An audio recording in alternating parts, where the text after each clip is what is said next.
Hey everyone, welcome back to Speaking Spurs with me, Kieran, talking all things Tottenham. Apologies for the surroundings and settings today, but I have been booted into the spare room because my daughter is watching a new film on Netflix. So I'm in the spare room and we've got Scrappy Doo in the background with a load of other cuddly toys. So it's been quite a strange week for Spurs. I mean, we had that lovely victory at the weekend, got ourselves all happy, and then there has been a shockwave sent through, something that we thought could end up happening anyway. The news broke about Harry Kane, so we're going to talk about that in a bit. This is going to be a fairly short video today. I don't want to take up a load of your time because, as you can imagine, the Harry Kane news kind of dominated the press conference. There's not much to talk about in terms of the Aston Villa game, so that'll be a short segment. We will talk a little bit on the news that has broken about Harry Kane, and then I'll finish it off with something positive, although there are going to be some fans out there that don't necessarily see it as a positive. But anyway, let's jump into it. So we are playing Aston Villa at the Tottenham Hotspur Stadium tomorrow with fans in the stadium, which is a positive, at 6 p.m. Bit of a rubbish time because people are going to struggle to get home from work on time. I should imagine there'll be a few people pulling sickies or half days. So, yeah, fans back in the stadium. Congratulations to everyone that managed to get a ticket for the game. I hope you really get behind Ryan Mason and the boys. If you're going to be doing any kind of protesting, just do it in a sensible manner. Make sure it doesn't affect the players before the game. Make your voices heard about Enoch, but really get behind the boys because we need it, because we want at least Europa League football next season. And you guys and girls in the stadium can make the difference. We know what that place can sound like. It could be absolutely rocking in the Tottenham Hotspur Stadium, and you guys hold the key. So, we'll look at the form of both teams. Ourselves, we have 1-3 drawn 1 and lost 2 in the order of recent to least recent. We won, lost, 1, drew. Now Aston Villa, they have 3 losses, 2 draws and 1 win, and in the order of recent to least recent, they've lost, drew, lost, 1, drawn, lost. We're sitting 6th with 59 points. We are joint on points with West Ham, but have a more significant goal difference than they do. We are 4 points behind Liverpool, who occupy 5th spot, and 5 behind Chelsea in 4th. So mathematically, top 4 is still possible, but you're relying on Liverpool and Chelsea to essentially not pick up any more points. I mean, Liverpool can win and draw. We would have to win our remaining 2. Chelsea would have to lose 1 and draw 1, and we would then have to finish above them on goal difference. So it's still possible, but you got to be a dreamer to think those 2 teams are going to cock up that much in their last 2 games. But we hold hope. And then Villa are sitting in 11th with 49 points, exactly 10 points behind us, so no threat there.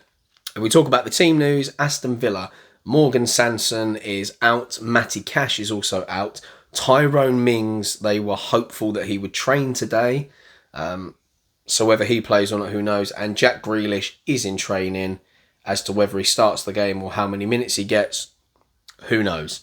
Our team news, we know that Ben Davies obviously is going to be out for the rest of the season, although he is back in training and he's out on the pitch, but he's doing individual work. Aurier, as reported, missed the last game because he just wasn't feeling right. He has trained with the team and it's something they're going to monitor. And Mason didn't go into details of who the players are, but he did say some of them are feeling it a bit after the last game, so there'll be some assessment last minute to see whether those guys are in action. One of those we do know is Gareth Bale. That came out in the press conference. The press conference was obviously heavily dominated by questions about Harry Kane, all worded differently to try and get Ryan Mason to reveal information, which he didn't. So Alistair Gold asked about Gareth Bale and whether he would be able to continue from the start, as he's played quite a few minutes recently. So Mason did divulge the fact that Bale is one of the players that they're going to be looking at, but they're going to trust him like they did with Aurier to make a decision. He knows his own body. And he has been better in the last few games. So fingers crossed he is fit and ready to play on the day. But as for the press conference itself, yep, heavily dominated by Harry Kane questions. So we'll move on to that now. That's pretty much it for the Villa game. So we're 5 minutes in and only 4 minutes, I think, was spent talking about the Villa game. So we'll move on to it. Harry Kane. News broke from unreliable sources to begin with. Then I think Football London did something on it, and then it broke on Sky Sports News. Harry Kane apparently has reiterated that he wants to leave Tottenham come the end of the season. And then Sky Sports also reported Manchester City, Manchester United and Chelsea have all held conversations with Kane's representatives. The reports were saying that his preference is to stay in the Premier League. Obviously, it's the best league in the world. He wants to break that Premier League record, I feel. I know he said that the individual accolades are not the most important. He wants to win team trophies, but I do think he wants to break the all-time record in the Premier League. The only way he's going to do that is by staying in the Premier League. So, yeah, those three clubs are the only ones that really could afford him. I think for Manchester United, for them to get him, they would have to do a cash plus players deal. There was talk of De Gea, Martial and a couple of others. Now, for me, if that was to be the case, I would say that I would rather have Henderson instead of De Gea, just because of what I think is going to happen going forward. Henderson is going to develop into the better goalkeeper. He's younger, he's got more time on his side, so that's what I would ask for. Man City will obviously be able to buy him outright. Chelsea, they've probably got the money, but I feel like they have to shift a few. But I'm not sure how far that one's going to go. The club then came out and announced the fact that, I mean, they didn't really deny anything to start with. They just basically said that we want to finish the season strong. There's important games left, and that is all anybody should be focusing on at the moment. Now, that doesn't fill us with confidence as Spurs fans, but then apparently something came out where the club have said that they are annoyed that this story has broken, and they've basically said it's a fabricated story to disrupt, bring some toxicity into the club and derail the end of our season with this push to make sure we get some sort of European football. And no doubt this has caused a lot of controversy because the fans were already talking. But I mean, Harry Kane's a good guy. I think Alistair Gold as well, he came out and said on Twitter, he put a few tweets out, essentially saying that he doesn't feel there's any truth in it. I mean, we've got to look at it as it is. It's been a poor season. Harry Kane has openly come out and said that. Hugo Lloris has said that. Many of the other players have mentioned it's been a poor season. They've been disappointed. Like Dele Alli as well, he's come out and said we're not where we should be.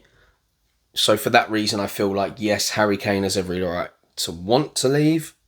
But I just think he's such a professional. Why come out and say it now? I think he knows that amongst, we've got the European Super League controversy going on. The fans are protesting. Everybody's ENIC out. There's been so much pressure on the board themselves. A lot of repair needs to be done. Obviously, we're being charged £60 for a ticket for a game, and then the consolation prize is you get a bit of free grub. So I think I'm not saying there's no truth in the fact that Harry Kane will want to leave come the end of the season. I just don't think the story has come out from him saying it. I think he's committed enough and professional enough to have waited to have those conversations behind closed doors. I don't think he would have spoken to any of his friends about it. It would have been in family, in club, and probably at the end of the season is when that would come, because the report is saying that he wants his future sorted before the Euros start. But originally, when they were talking about the possibility of him leaving, it was going to be after the Euros. And Harry Kane was saying something along the lines of sorting things out after the Euros, because obviously he's England captain. It's a big summer for him, and if he has a good Euros, it's only going to skyrocket his price. So I can't see Harry Kane as coming out and saying that to create a shockwave going into the last two games to disrupt a season that's already been pretty disrupted by, injuries, the amount of games we've played, controversy with our manager, sacking a manager just before a cup final. There's so much that has gone on this season. It just doesn't make sense to me that this has come from him. I do feel like it's fabricated, but there is a possibility that he is going to want to go, but I think it would have been handled in a much better way and announced at the end of the season. So, I mean, we'll see where that one goes. Obviously, the panic is, if we lose him, how much are we going to get for him? What players are we going to get instead? Because the last time we had big money was for Gareth Bale, and let's face it, that money wasn't spent too wisely, was it? We bought the Magnificent Seven, and only two of them really lasted a decent chunk of time. So it's disappointing. And on top of that, the one thing that kind of bugs me is if Harry Kane does want to leave, because Tottenham haven't managed to secure themselves Champions League football or to win a cup final, my only point would be Harry Kane played in the Champions League final. Harry Kane played in the League Cup final. Harry Kane has played in semi-finals.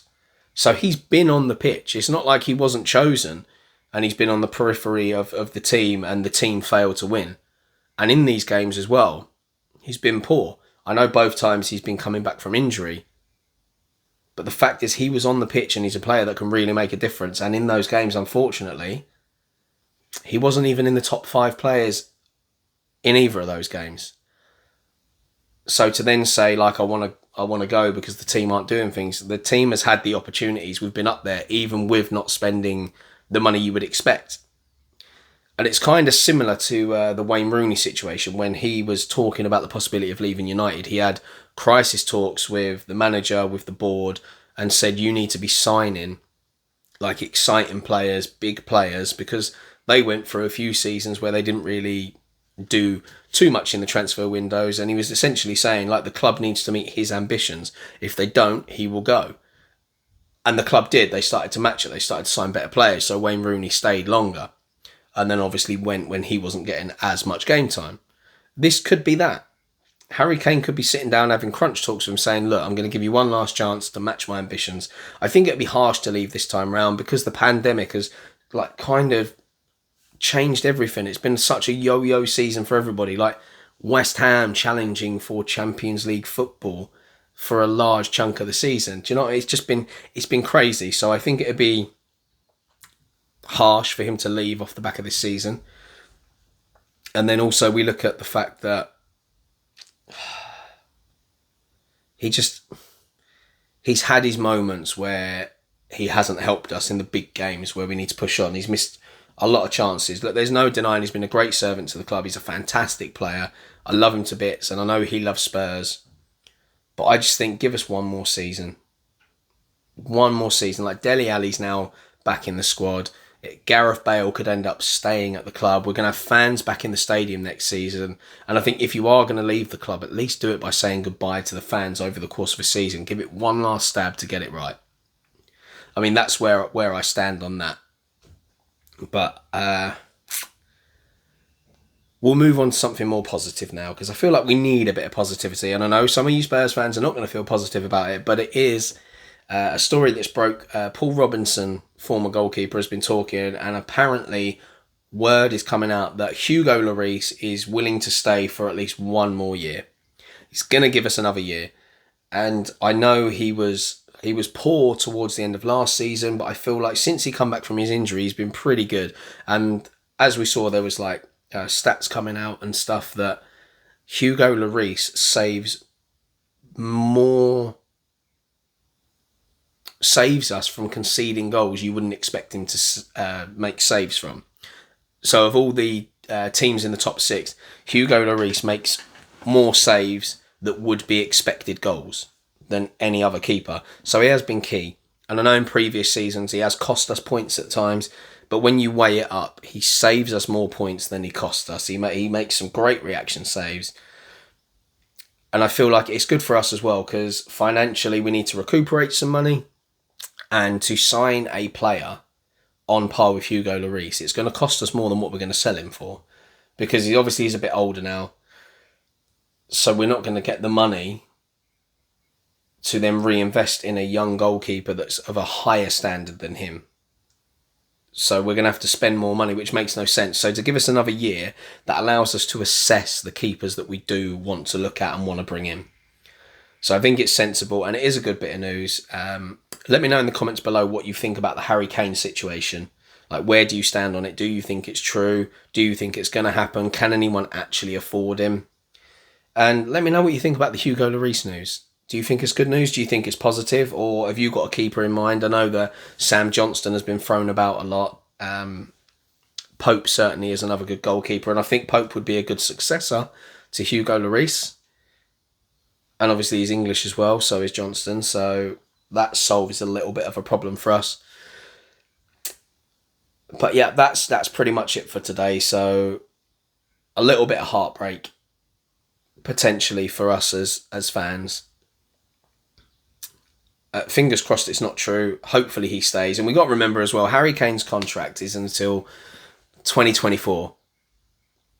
Daniel Levy could turn around and go, look, mate, you are not going anywhere. I am not selling you, especially not to a Premier League rival. And they can have a gentleman's agreement. I mean, they were trying to do that with Gareth Bale before he left. There was, they wanted him to give 1 more year, which obviously he ended up not doing. But they could do that. I mean, obviously, you got to remember, players like Gareth Bale, Modric, Berbatov, they never had an affinity with Tottenham from an early age. They'd been at other clubs. They'd learnt their trade elsewhere. They'd been brought up through different youth academies. Harry Kane has been at Spurs his whole professional career, for most of his youth career, other than the time that he was with the Scum. So, hopefully, the emotion takes over and that keeps him at the club at least for 1 more year.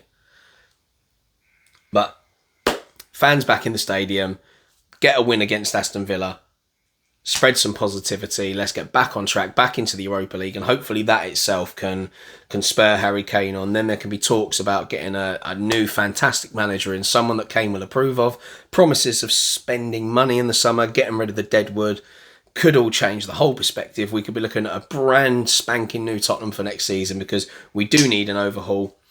So 3 points at the Tottenham Hotspur Stadium against Aston Villa. Stay safe, and as always, guys, come on you Spurs. Don't forget to subscribe to the channel and support this video with a like. And if you want to follow me on Instagram, and you go on there, just type in @speaking_Spurs, and you can follow. And I post updates on there all the time of news, lineups, goal updates, things like that. So enjoy yourselves, guys. Watch the game. High spirits, hopefully. Take care.